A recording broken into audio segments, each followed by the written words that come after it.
Hi everyone, I'm Jim Ryan, President and CEO of Sony Interactive Entertainment. I'm delighted to be here today to introduce what's next for PlayStation 5. We're now into the third year of the life cycle of PS5, and we've been fortunate to have so many fan-favorite titles released on the platform. What's even more exciting is that developers are just scratching the surface of what's possible with the gaming experiences that they create. Today, you'll get a glimpse into some of the most breathtaking and imaginative content that will be coming to PS5 and PlayStation VR 2. And now, what you've all been waiting for. Enjoy the show.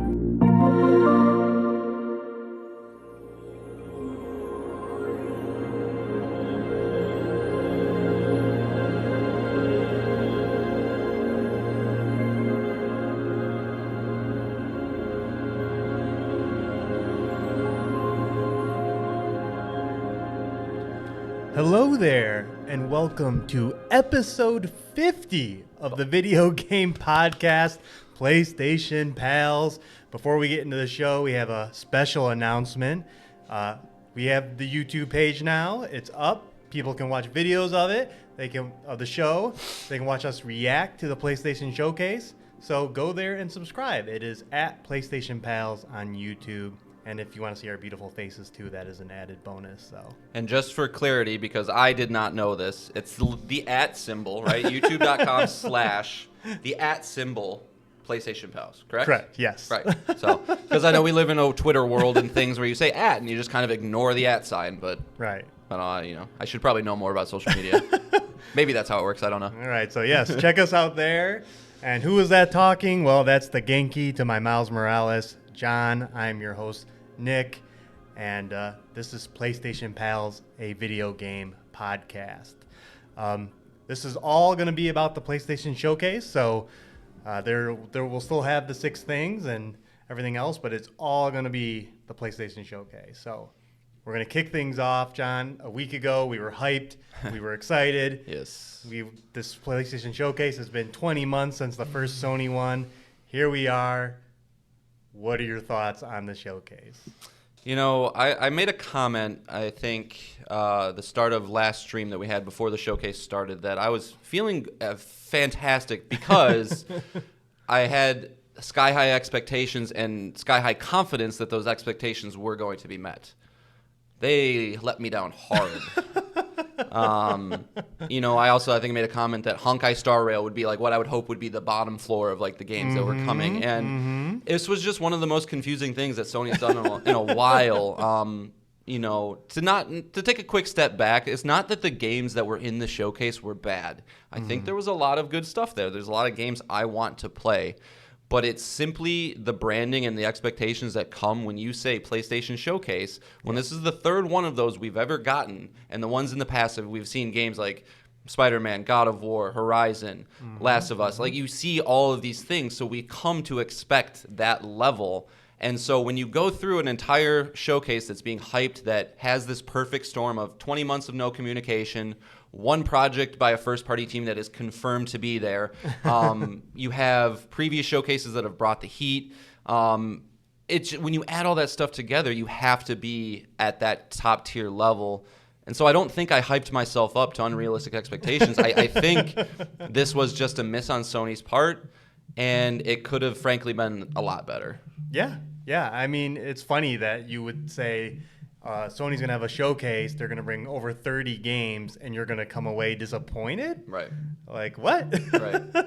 Because, it did do the job of selling us Spider-Man 2. We expected that. But it failed on other areas.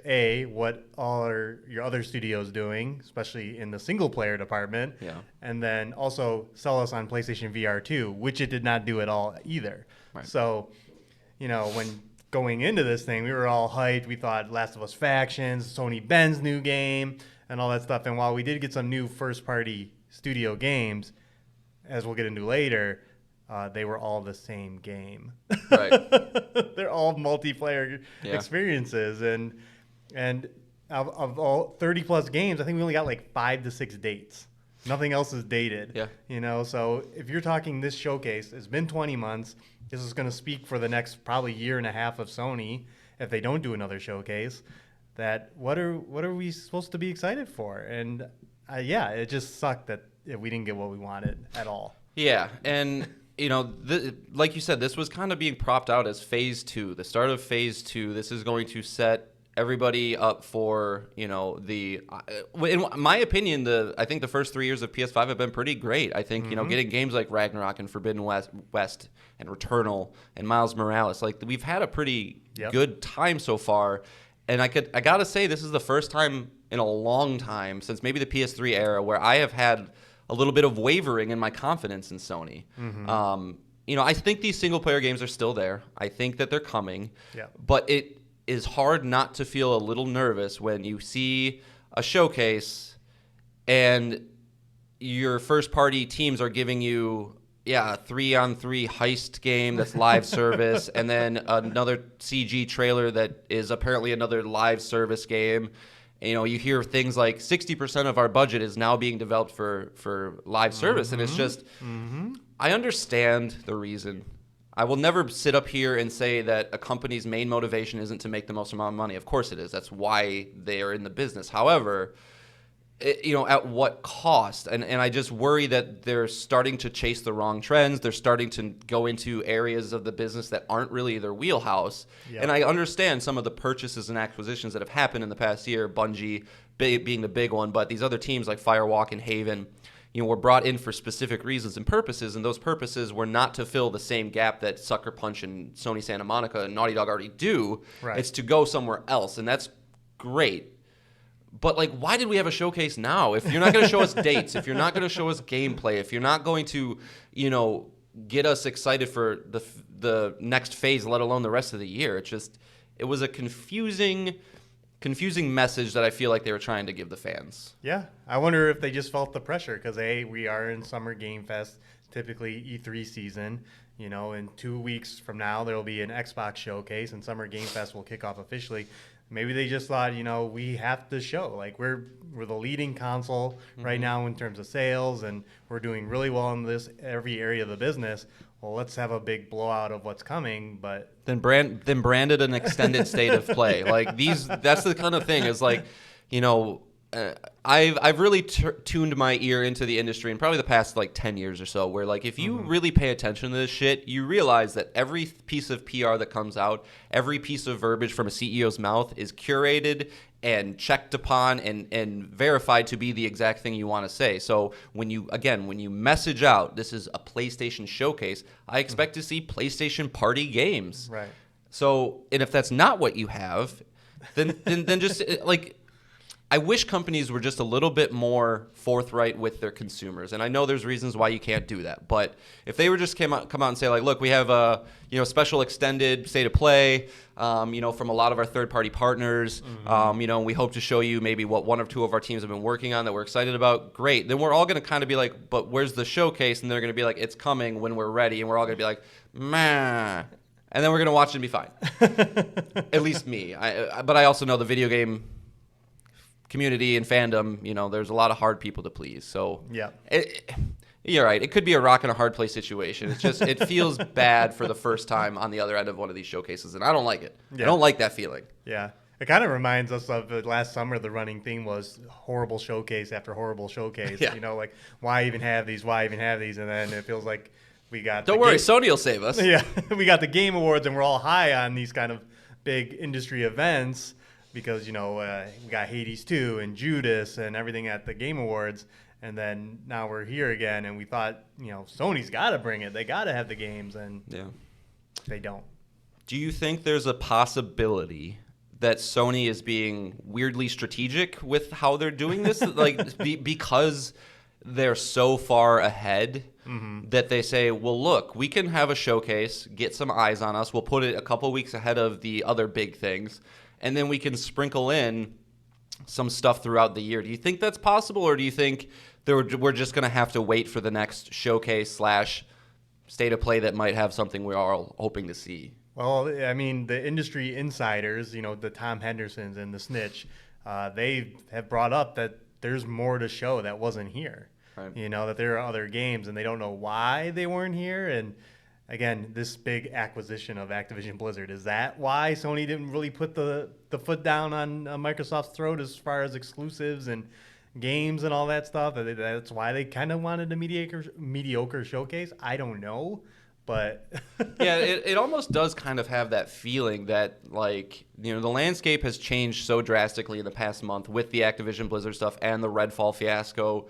Like, Xbox feelings are at an all-time low. Maybe they go, hey, let's course correct. Let's throw in Cat Quest, Pirates of the Caribbean instead of Hey, don't you make fun of Cat Quest, all right? Hey, I'm not going to make fun. It looks cute. It looks fun.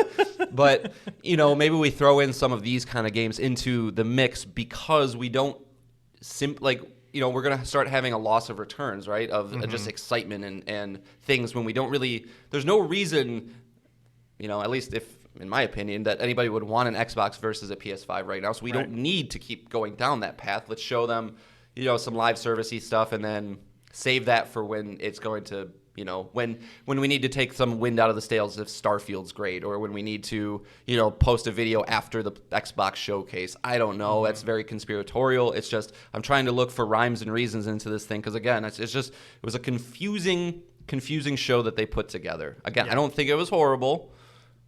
But it was in the terms of the expectations that were set based on the verbiage of what it was. Sure. All right, so let's get to your review. Out of 5 being perfect, a perfect showcase, and 1 being absolute trash, where are you ranking this? What are you going to give it? Well, it was a 1 until they saw foam stars. Okay.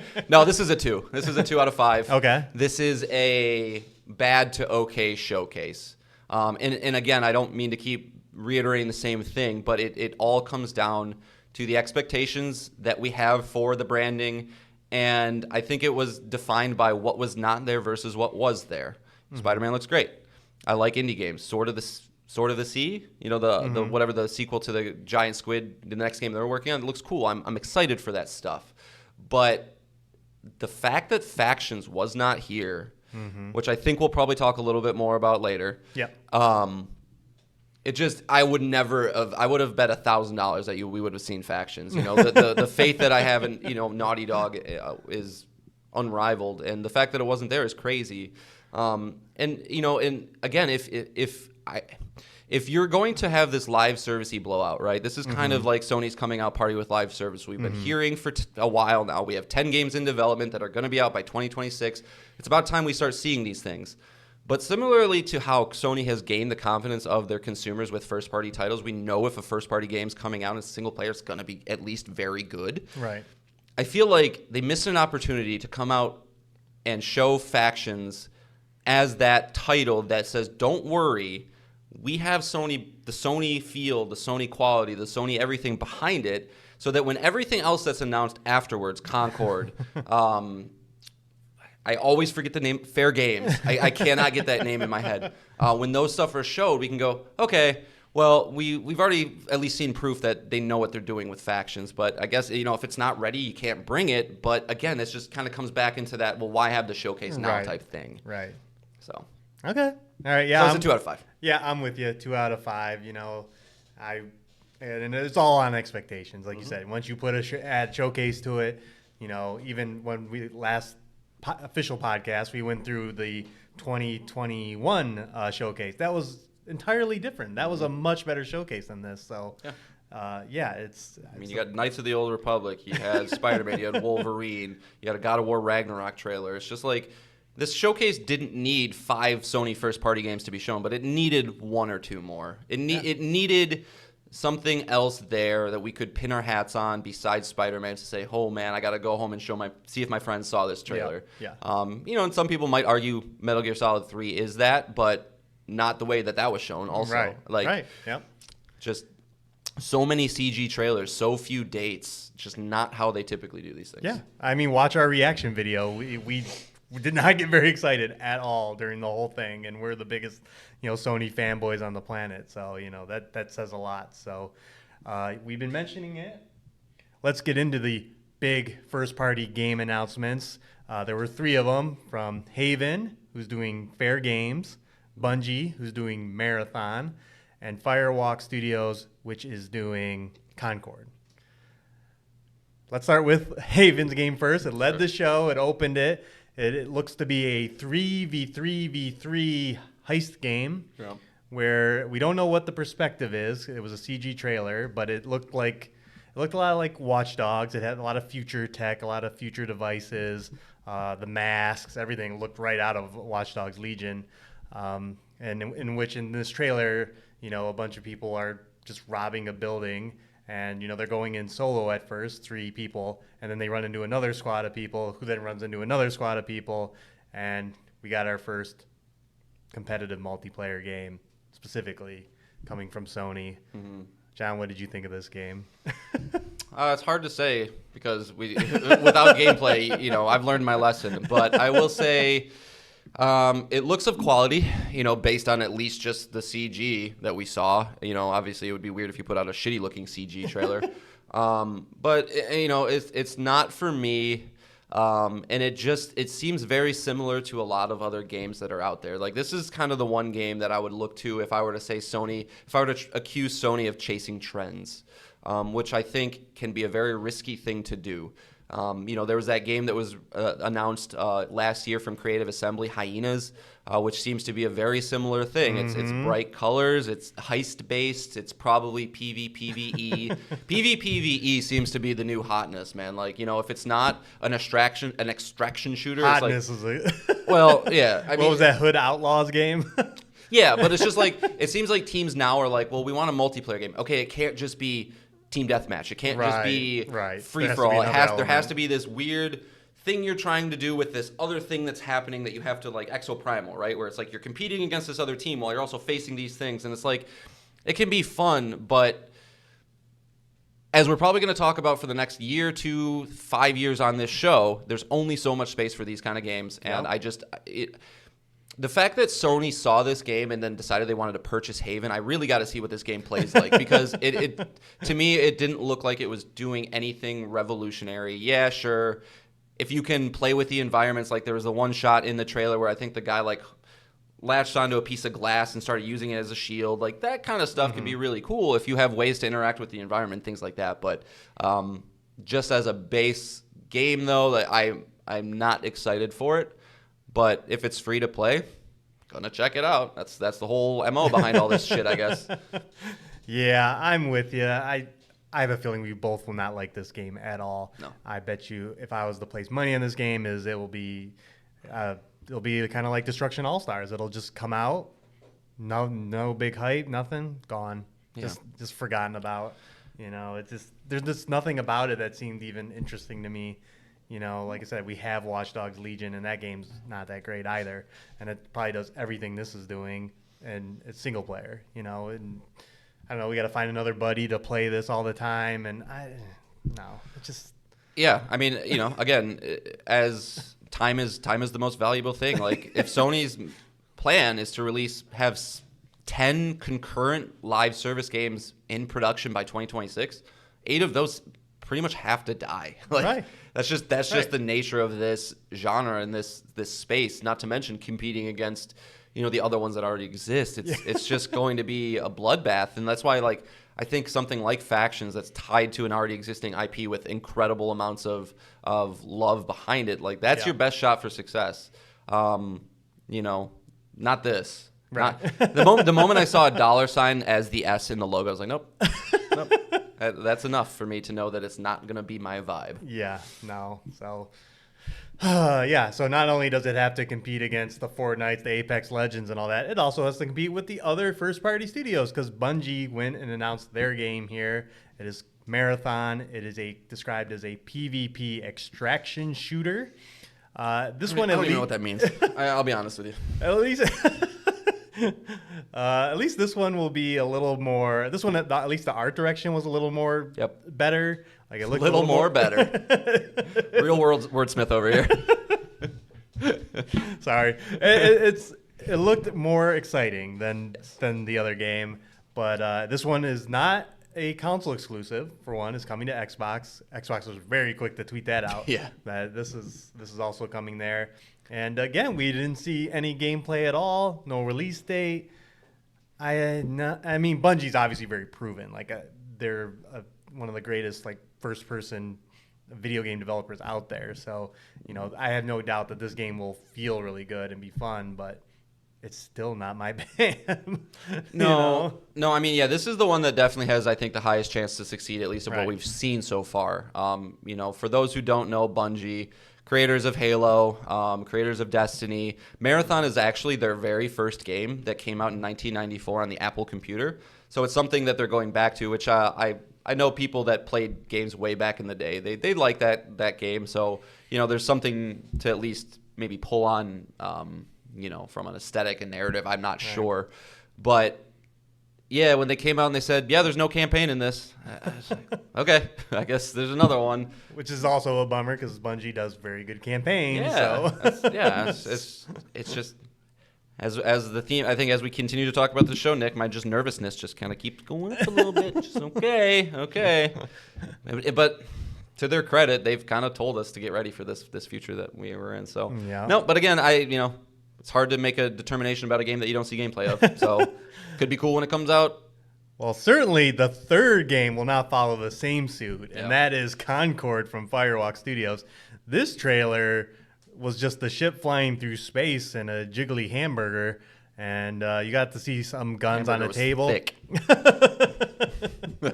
You got to see there was a sniper rifle and a gun on there, and you're just like, what is this? And then it's titled Concord. The PlayStation blog talked about it more, but here we go. PvP multiplayer first-person shooter. Like, okay, like, why are these all... why announce these all at once? And because it's like we just mentioned, it's absurd. Mm-hmm. How is this going to be better than Bungie's Marathon? I don't know. No, and then to hear Jim Ryan come on about how we're so excited to offer the wide range of varied experiences that you can find on PlayStation, and then your 3 games from PlayStation, except for Spider-Man, is the same thing.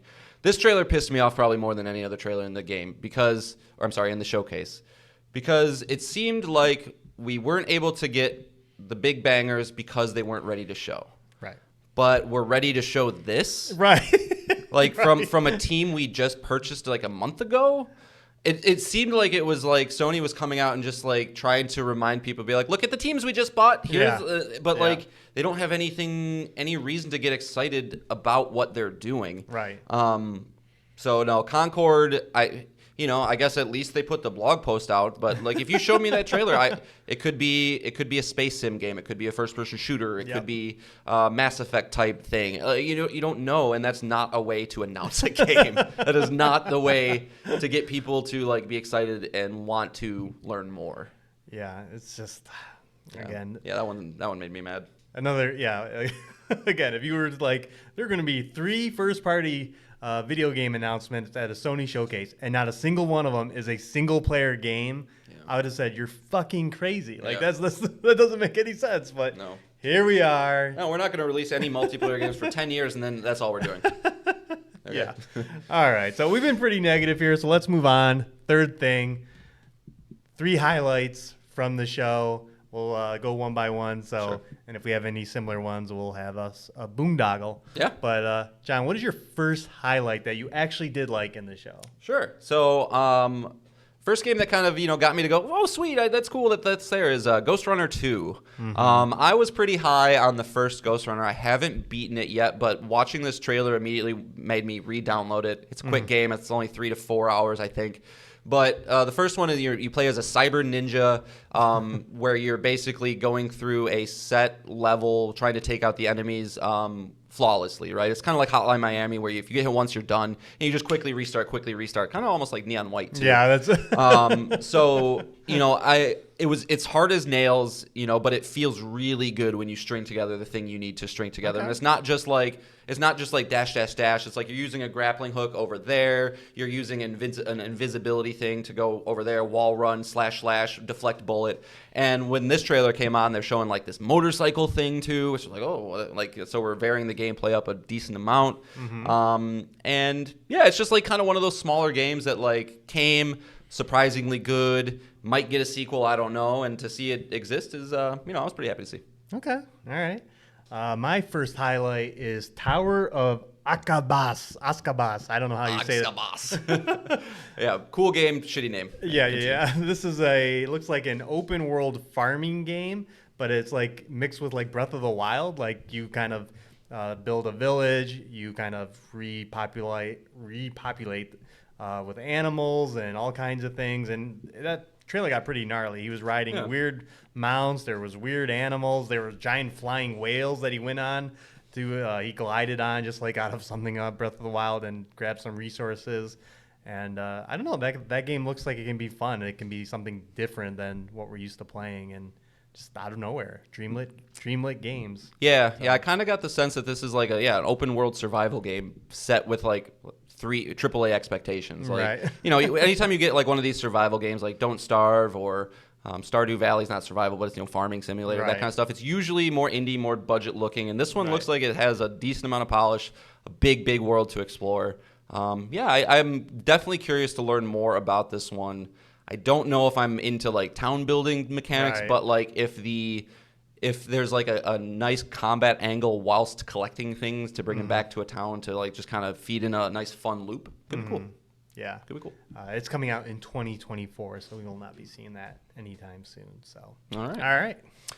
Second one for me is a game we've already known about, but it just looks so nice and pleasant and joyful, and that's The Plucky Squire.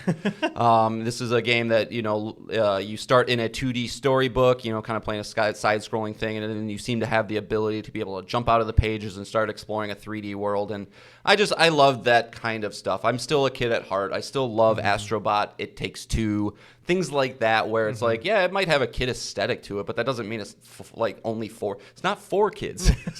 I think you should leave Joe.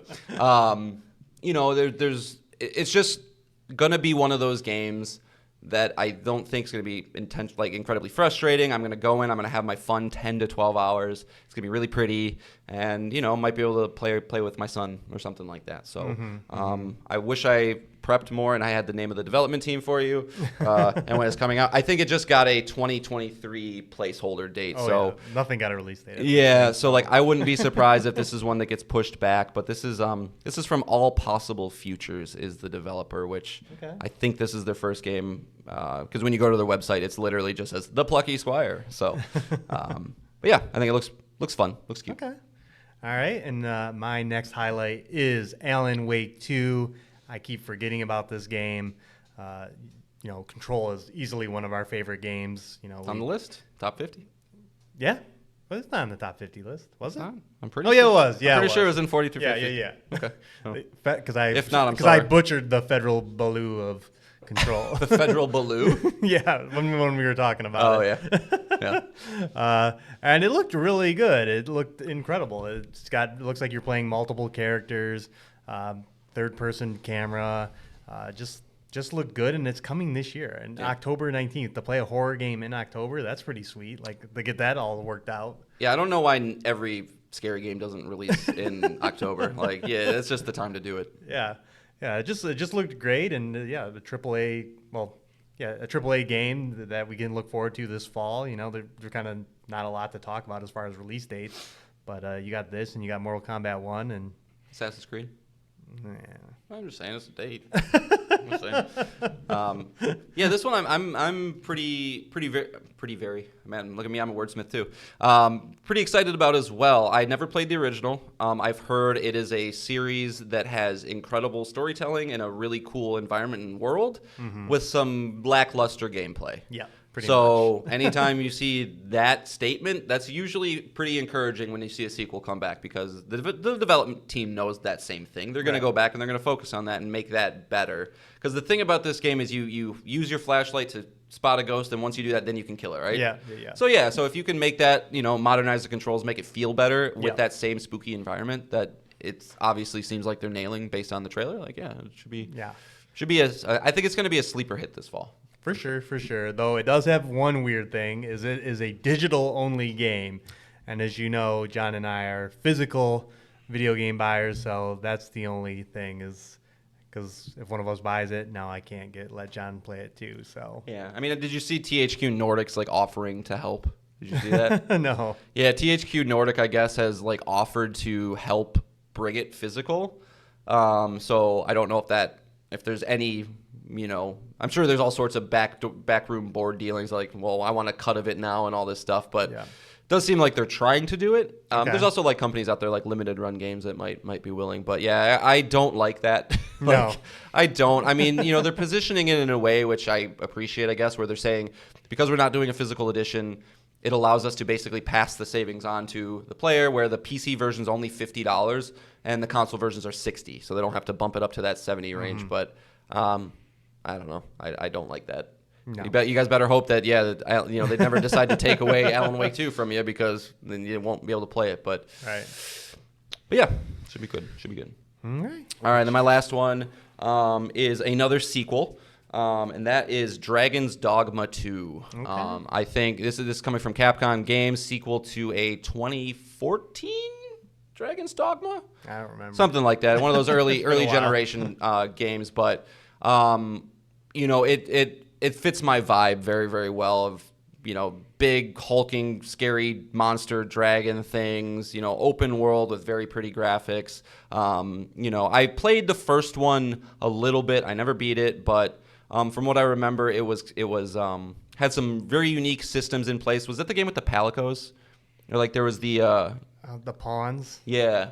I think that's what they were called. You have like little AI controlled buddies, and you can pull other people's into your world, and they'll generate money for the player you took them from, and all kinds of stuff. So there could be some interesting ways to kind of play around with that. But I think I remarked to Nick on the stream that like there's just nothing cooler than a fucking badass dragon. Like it's just like I don't dragons can get annoying playing through a game like Elden Ring. Usually when you see them, you're like, all right, like there's one of these fuckers that's gonna swoop in, hit me with some fire, and I gotta hope I can run away fast. But when the game's gonna center around those, I think you're gonna have some pretty awesome big hulking boss fights in that game, and Capcom is the hottest developer around right now. So, True. it's going to be an improvement on what we already got. All right. And then my final highlight is a thing that made us say wow on the stream, and that was Phantom Blade Zero, which they coined the term Kung Fu Punk. So I'm all in for that. No? I don't know. No? I don't know about that. No? It sounds cool, but that screams to me a CEO that's just trying to be cool with the kids. It's a third-person action game that looks to have a samurai feel with a cyberpunk aesthetic. Like it looks like it's feudal Japan, but there are robots and other weird contraptions. It looked very flashy. Like some of the sword fights, I don't know how you play it as a player, but the player-controlled character is like fending off multiple guys at once, swinging his sword all over the place like crazy. The animation just looked really good, and then it had I would say like it's God of War moments. You're riding a cart, fighting two guys off, and then another guy jumped on the cart, and I don't know. It just came out of nowhere from S Game, and I don't know. It's on my radar now. This is definitely one to keep an eye on. And I would say if there was a game that stole the show that wasn't Spider-Man 2, at least based on just the scuttlebutt around the internet and things, it was this one. Like, people saw this and kind of had that same reaction of like, wow, what is this? This looks awesome. But I would caution everybody just to, not to feed into the hype too much, because I do think there is some cause for concern with this one, just based on the fact that S Games is only really I'm a realist, all right? They've only done mobile games. Yeah. So that's number one. Okay. They've come out and they've said that they've spent the past 10 years trying to perfect a combat system that allows you to do flashy, quick moves with minimal button inputs. Don't know if that's like, really my thing. Of course they're coming out and saying like, oh yeah, there's tons of depth and all that stuff too. But it was just one of those games that looked so good that I got a little like, I turned on my critical eye and just like, how is that going to play though? Right, and so if they can nail that, if they can, make it fluid, fun, fast combat with like, the ability to parry, stab. Right. Could be dope. Yeah. No, that's there. So now this is a roller coaster, folks. We were down, we got up on the highlights, but now we're going to go to the lowlights. So each of us are going to bring 3 things that we did not like about the showcase. And I'll go first on this one because I wonder if this will be a boondoggle right here. It is Foam Stars. I intentionally didn't put it on because I knew you would. This is a third-person multiplayer game from Square Enix, of all people, in which, if you're familiar with the Splatoon franchise from Nintendo, where instead of just shooting at each other, the objective is to paint the map in your colors. This is very similar, where you have to fill up the map with your color soap. What? No, nothing. Continue. And you do that with, special abilities, big soap guns. There were people, and as the soap fills the map, it was kind of changing the topography. Like the map was like getting like higher up, and people were surfing on the suds. It just looked really bad. I'm still wondering if Lynn was on the soundtrack though. So the music was great. Lynn, yeah. but the game looked horrible. Oh my God. Yeah, I don't know if it was the color scheme, the way that there was like no sharp edges with the foam, so it just all blended together. It did look pretty gross. Yeah. And I just, I understand Splatoon is huge. Like Right. I think it's like one of the biggest games in Japan. They fucking love it over there. But I just can't see this taking off in any stretch of the imagination. I got to bring it up because I thought it was so funny, but we were watching the IGN impressions of the stream, and one of the guys goes, well, it was a 5, and then it got brought up to a 9 when they showed foam stars. And he was serious. I was like, okay.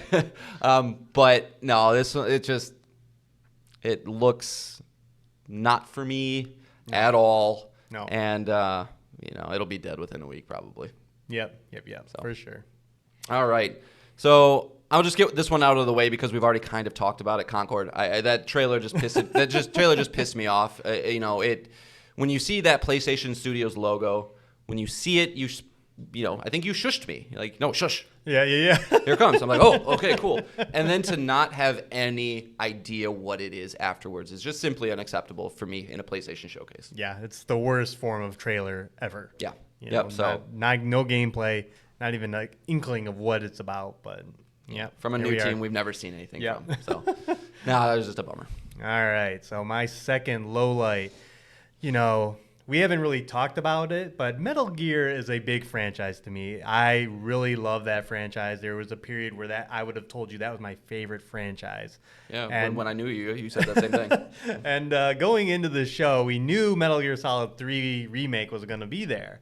And we did get it. Metal Gear Solid Delta is a remake of 3, and it is the worst trailer I've ever seen in my life. It's not as bad as Concord. It's pretty bad. Yeah. It's pretty bad. It's a bunch of animals killing each other, and then just to zoom in on Snake's face at the very end. You don't even get David Hayter, the voice actor who plays Snake's, talking. You don't even get what the game looks like, what the game plays like. We know what Metal Gear Solid 3 is, but what is this looking like? Who's making it? Is Konami even publishing it? Because Konami's name wasn't even on the trailer, so it's like they have something to do with it because they tweeted out some screenshots. Oh yeah, later, I mean after the fact they did, but it's just like that's not how you show this game. As we just mentioned, CG trailers are the fucking worst, and CG trailer for this should have blown people's minds. If you weren't following the internets and all that stuff, you weren't aware of the rumors of the game. This should have been an awesome jaw-dropping moment. There's so many amazing things about Metal Gear Solid 3 Snake Eater, and they weren't here. And I don't know.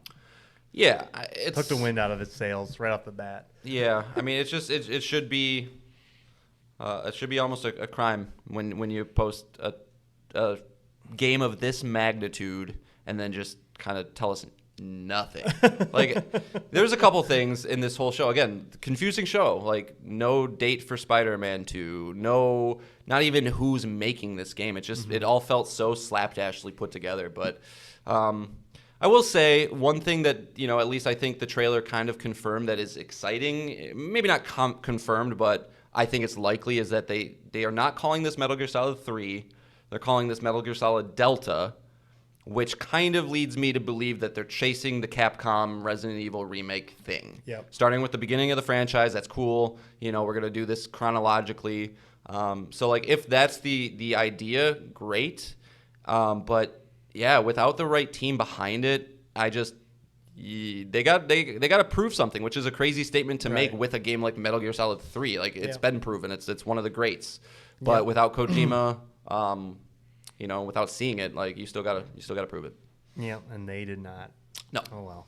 All right, so this one's kind of a cheating one, but I'm gonna just title it "The Lack of." right? Okay. So the lack of release dates, the lack of first-party titles, and the lack of gameplay. Those three things, I cannot believe that they approve this showcase with everything. Like, besides Spider-Man and Helldivers, I can't really think of much gameplay at all. No, just Like, the third Alan Wake 2 and Assassin's Creed as far as the big games. Yeah, I think like A lot Immortals of indie Avium games they did. showed something, but like Yeah. these are all titles that we've known about, and just I've gotten a little like annoyed with games media in the past couple days or past day since this has aired, because it's just it seems like everybody's just Metal Gear Solid 3's here, yay, Concord looks cool.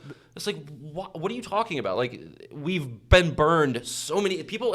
Gamers have such a short-term memory, I feel like. You reminded me of when Todd Howard was out promoting Fallout 76, and everyone was kind of down on that, and he used the we're working on the next Elder Scrolls game, and it was just a title card and a flyby over land, and I was just like.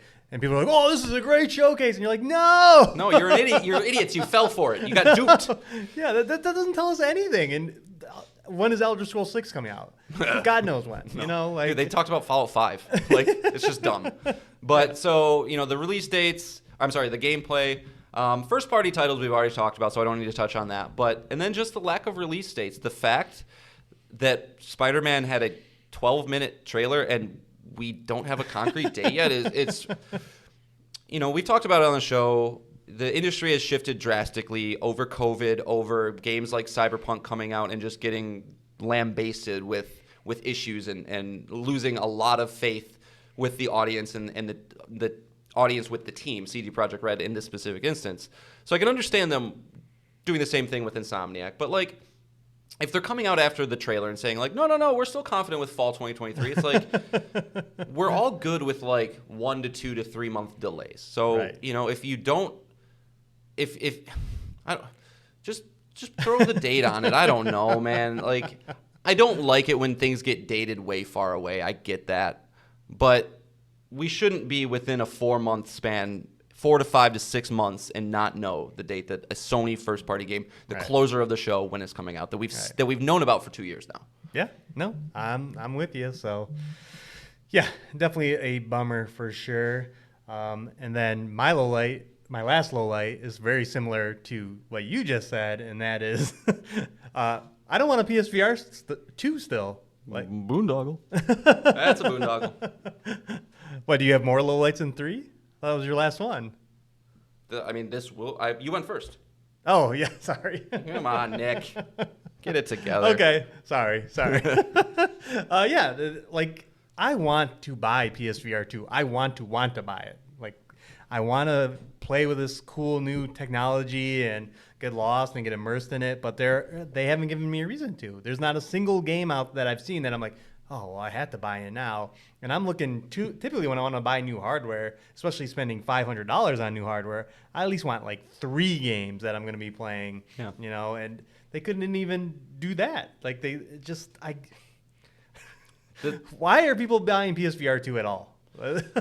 Because people like the new shiny box. Yeah. I get that. Trust me, I'm that guy. But yeah, they haven't even gotten me hooked yet. Like, No. They've relied so much, even with PSVR 1, on the Resident Evil franchise that, like, yeah, RE4 looks great. I'm sure it's going to be a 9 out of 10. It's going to be an awesome experience. But the fact that that besides Call of the Mountain, we still don't have any first-party backing of this thing. Like, Sony still has not proven to us that they believe in this technology. And, like, they keep saying they are. They keep, sectioning off and, like, I'll get ready to see the next wave of PSVR 2, but that I full on expected Asobi to be here to show Astrobot, show us the next thing coming there. Yeah. Half-Life Alyx at this point, I feel like it's just a bad juju thing to even mention it. But any first-party support for this platform. There was not even one, not just Team Asobi, but just. Is Insomniac working on a VR game? Is any of your other studios working on a game for this thing? Right. We're just going to get Call of the Mountain and that's it for the whole year? And like a game like Synapse looks cool. Like it looks cool, but like at some point we have to move past the gliding around with 2 disembodied hands going like that's fun for a little bit. Right. But like VR is special because it is able to do things that you can't do in a flat screen. Like my experience with Astrobot, like my experience playing Beat Saber. Yeah, and it's when are we gonna get that big blowout of like here's the like these are like you said it doesn't have to be 20 different games coming to it, but where are 5 games to be excited about that's not a Resident Evil game? Yeah. So, we still won't buy one, even though it is in stores now and you can go in and buy one. I'm just gonna walk by, like, nope, not doing it. I think I'm at the point where if they announce a new Astrobot game, I'd probably be in. Right. I think because then I can play Gran Turismo, RE4, Astrobot, and hope that either Beat Saber continues to. I'm sure it will be continued to be supported because that game is gangbusters on that platform. But on Half-Life Alyx level thing. Mm-hmm. All right, so the showcase wasn't living up to our expectations, but gosh darn it, if Insomniac did not try to, and that was with their Spider-Man 2 over 10-minute gameplay demo. We got a new Burrow, we got Queens, we got a new suit, and it's not just a different suit for Peter Parker. He is full on using Venom-like symbiote Venom abilities, like turning into a big blob and just doing all kinds of crazy things. John, what were your thoughts? I mean, we got a lot of this game. You could hot swap the Miles. Yep. You guys saw that, like similar to like Grand Theft Auto 5, switching between the characters. You were able to just instantly transport yourself to where Miles was, and Peter was in Queens and Miles was like downtown New York, and just boom, right into it. Seamless transition. It's pretty crazy. Yeah. Definitely the game of the show. I think that's pretty obvious to anybody who watched it. But I think it looks great. I think that, New York seems to be gussied up and improved. It looks very pretty, especially for somebody has spent about 500 hours combined between Miles and Peter, either playing or watching my son play. It's like I'm pretty used to this environment. So, they're definitely tweaking a little bit of the traversal. It looks like they both have wingsuits now, so you can kind of like fly through the city. When you're in more of the closed corridor spaces, at least Miles has the ability to like shoot a web out and create your own little catwalk, which will allow you to play with the environment. Yep. That all looks good, but I will say I think similarly to my feelings on the show, I just kind of expected a little bit more. I think it's going to be great, but when we live in the age of Elden Ring and Tears of the Kingdom and these games that are kind of coming out and like really making you rethink how these games operate and what you can do with physicality, with physics. Physics and physicality aren't the same thing. So, with physics, I just, I was kind of hoping that we would get like, oh my God, you get to do that. Like switching to Miles and Peter is great, but I have played as Miles and Peter. And it seems like the Venom story is kind of the Venom story we've always gotten. And you're the comic book guy, so, you can maybe speak on it a little bit more. But it seems like, Venom's going to turn Peter bad. We're probably going to have to fight Peter. We're going to detach the symbiote. I think it is a question to remain like, do you partner up with him or is he going to be a bad guy too? Because I could see a situation where once you get him off, like, and he attaches to Eddie Brock or whoever he does, like some sort of uneasy alliance where like you can switch to Venom now too, because like you're going to use these abilities with Peter. It would be shitty if like they pull those away from you. So I think you eventually will get the ability to switch to Venom as well. You all take down Kraven, and then somehow Venom goes, nah, I'm the real bad guy, and then you fight Venom at the end of the game. That'd be my guess. I'm with you. If any of those Venom abilities are used in, unlocking rooms or Metroidvania stuff like collectibles and all that, you just know that Peter's going to lose it. It's going to be on Venom, who we assume is Harry Osborn. Right. Yeah, there you go. That you'll eventually switch to him, because also it being Harry Osborn it's this time. Okay, yeah, saying that is like definitely going to be able to and not Eddie Brock in this story, which is me making an assumption. That was what was teased at the end of the first game. So, and I do think the final bad guy is going to be Norman Osborn, not Green Goblin. Yep, Green Goblin. Not Kraven. Kraven's just going to be kind of like what Silver Sable was. Mr. Negative. Or Mr. Negative. Just kind of like, they'll provide the thugs and the cannon fodder, but you'll beat them before that game is finished, and then the final battle will be with Norman Osborn for sure. So we're definitely getting a state of play where that's revealed before the games. Before the games, yeah. Well, I mean, like, we definitely similar to that Doc Ock trailer where it's like, oh, it's you. Like, we all know it's Green Goblin or yeah. I very much think we're gonna see more Spider-Man's rogues. So right. I think that'll be part of the show. So, but yeah, I mean, I showed him this trailer to my son. He lost his mind. So that's good. It'll be a day one, no matter what. Yeah. I trust Insomniac. They're great. It just seems like the needle wasn't moved too much. Right. Which is fine.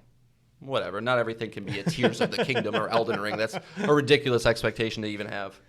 But well, I mean, it'll be in the conversation when hopefully this game comes out this year. They say fall 2023, and then the Game of the Year discussion will be probably this and other things. So Game of the Year is going to be, it's going to be won by Tears of the Kingdom, but it's going to be Tears of the Kingdom, Final Fantasy 16, Spider-Man 2, Starfield, and Resident Evil 4.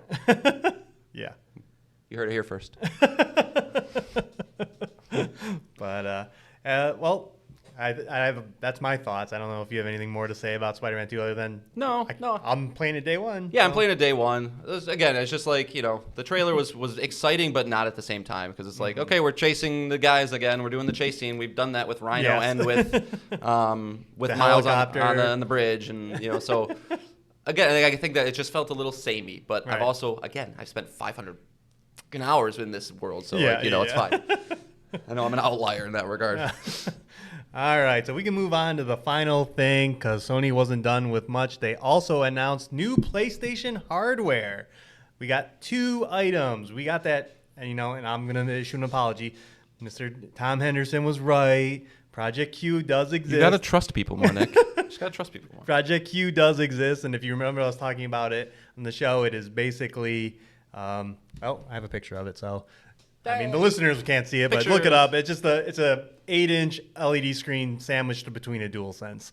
Yep. That's basically what it is. So, it is. It's wireless only. It has to connect to your PlayStation. The games have to be installed on your PlayStation 5, and it's basically a way to stream games at home while you're playing video games. That is a very specific use case for a lot of people. Yeah. Especially for myself, I don't have kids. My PlayStation is already on a dedicated TV that's specifically used for gaming mostly. So, John, you're probably more in this use case, but you also have a backbone. So yeah. Does this move the needle? We don't know a price, we don't know a release date, but does this move the needle at all for you? It does a little bit. I mean, the fact that you get a nice big 8-inch screen is a big deal for playing games like God of War Horizon. I'm not playing that on Backbone. And if the tech can be improved enough where it is seamless and no latency in my house, yeah, maybe I would want to play a game like that with the dual, because you're going to get the haptics that you get with the controller and stuff as well. But it's all about price with this thing. It will live and die on its price. So I think Sony would be silly to put an OLED in this thing. I don't know if they've confirmed what kind of screen it is. It's 1080p. Okay, that's 60 FPS. That's good because I think $199 is the absolute highest this thing could be to have success. I honestly could see it being $249, and I don't think it should be. But just looking at if a DualSense is already $70 and you're gonna throw that, I don't know. I'm gonna say $199, but I'll tell you what would get me to buy this day one immediately is if they somehow figured out a way to remote play from a PlayStation 5 while it's also being used by somebody else. Mm-hmm. If they can figure that out, I would get 3 of these things. It's I can tell, Levi, go, that's fine. Watch YouTube, do whatever. And if my thing can sneak into the software of the PS5 somehow and pull the game into mine. No way. I know, Nick. I know it's no way, but I'm trying to fantasize here. But other than that, no, it's, I think this thing's going to have a tough time. Yeah. And another confusing thing. How have they not named this yet? Why are you showing us that it's not named yet? I don't understand these moves. Yeah, Project Leonardo, Project Q, things just do not have a name. Project Leonardo got named. It's the access controller. Yeah, eventually. Why are you going to show it off and not have a name for it? I don't know. It's just bizarre. Well, if you were going to name it, what would you name it? I don't know. I don't know. I'm not the marketing guy. You can't put me on the spot like that. I don't know. The PlayStation. No, I think you go because you got DualSense, so it's got to be DualSense something. You got the PlayStation DualSense Switch. Yeah, DualSense Switch. Yeah. Yeah, But, it'd be dual screen. Okay. Dual All screen. right. That actually makes some sense. Yeah. Yeah. So yeah, I'm curious about the price. I don't know. We'll see if it's priced reasonably. Maybe check it out. I don't know. Hopefully, someone we know gets it, as we've said with other hardware. Hopefully, I go to Disc Replay one time and I'm like, oh, look at that. Yeah, it's there. Yeah. But that wasn't the only hardware announced. They also have some PlayStation earbuds. Again, no price, no release date. They're your typical earbuds. It does have a fancy case. I did like the case. It's a nice case. And it does have the PlayStation branded logos. It's a nice on logo. it. Yeah. Yeah, we kind of like that PlayStation logo around here on PlayStation Pals. Yeah, John, and it said it will work with your PlayStation 5 and it'll work with your phone and your PC and all that. So that's all gravy there. But is there any interest in this? Yeah. I mean, I wonder if I'm a fanboy in these moments, but like the selling point for me with this one is that the fact that they work with your phones too. It's like, Yeah. I like my Pulse 3D headset, but it doesn't work with my phone. So every time I'm in my basement, because like my routine, Nick, is I go in my basement, play my games. Probably every hour or so I get up, grab something to eat or drink. And then usually I take my headphones off and I'll put my other headphones on to play Switch while I'm like, doing something else because I am a junkie for time and playing games. And it would just be nice, yeah, if there was a way where I could just like put my controller down, it pairs up to my phone at the same time, it just transfers over. Like that'd be nice. And Sony is, they're first and foremost an electronics company. They typically have great headsets and things. So I would imagine the quality on these things will be high.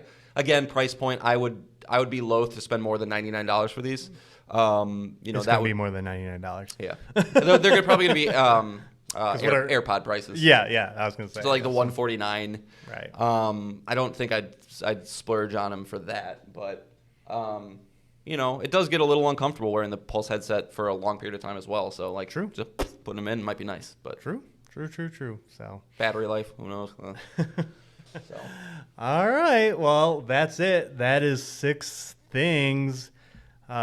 Any closing thoughts on the showcase? Like a lot of people seem to think that we're going to get another one now because Tom Henderson's and other leakers have said they've had more to show and they didn't bring it here. So do we think we're obviously probably going to get a state of play for sure, for Spider-Man and other things. But do you think we'll get anything branded a showcase this year that will be the showcase that we want this fall?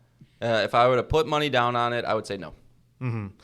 I think it'd be wonderful and it would be a pipe dream, but I think this is people trying to rationalize and justify what just happened to us. Right. Yeah, I'm sure they do have a ton more that they could show. I'm sure that they do have, this rumored game coming to PC in July and things like that. It is hard to not feel that way when we went 20 months without anything. Like if we had a showcase 10 months ago last summer, I'd be like, yeah, we're definitely going to get another one this year. But it just seems like the way that they've been communicating and things with the audience is just like less is more. Like we don't need to come out and we're dominating the competition. Right. We have Final Fantasy 16, we have Spider-Man 2.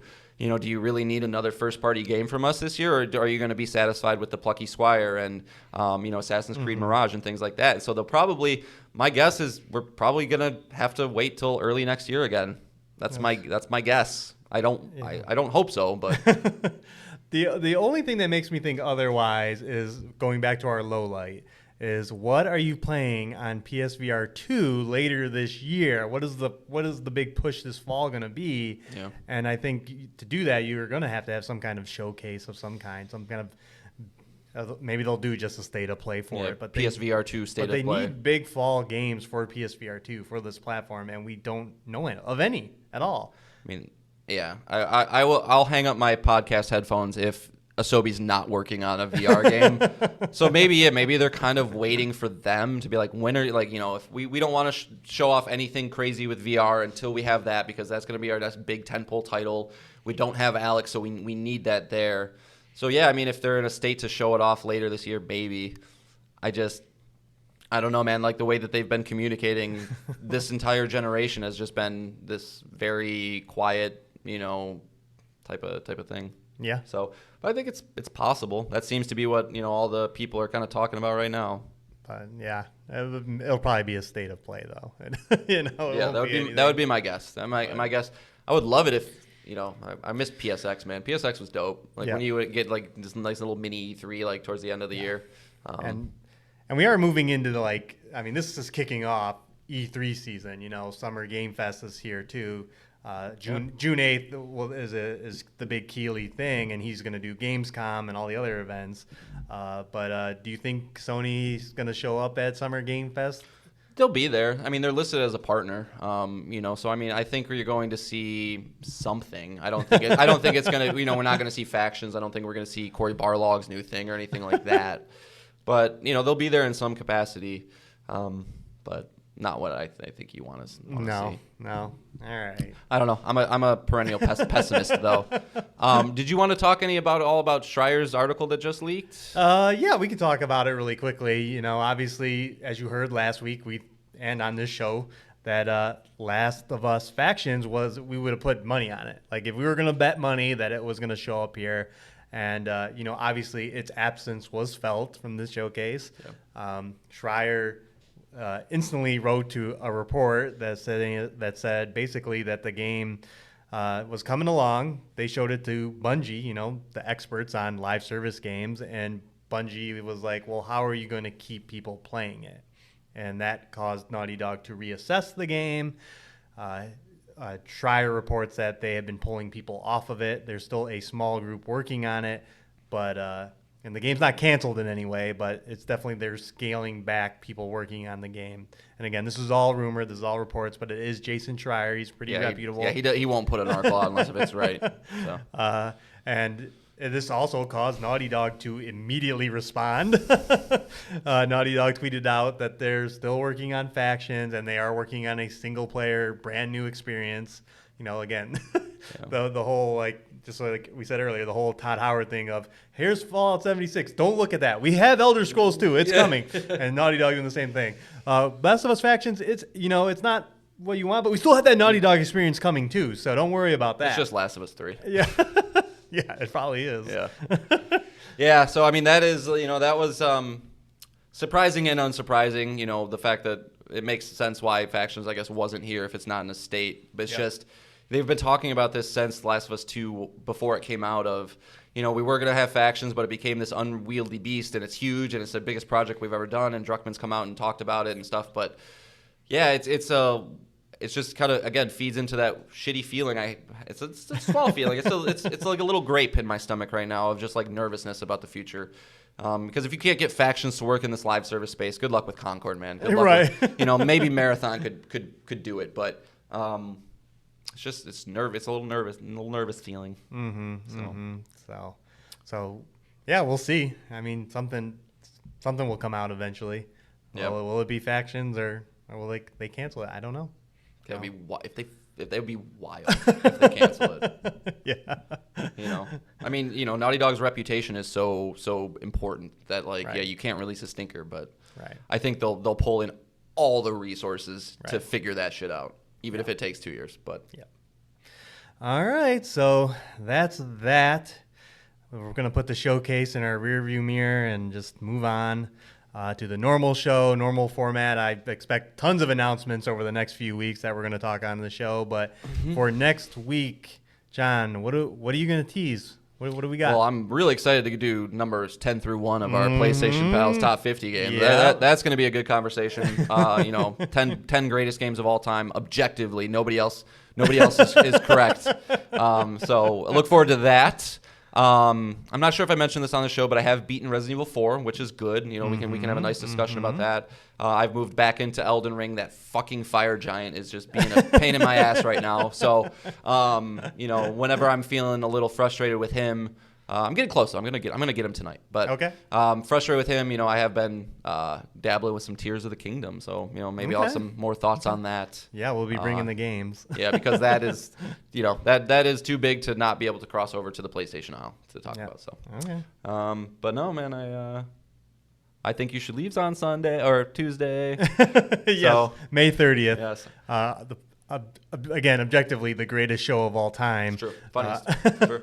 I think You Should Leave is returning on Netflix on May 30th.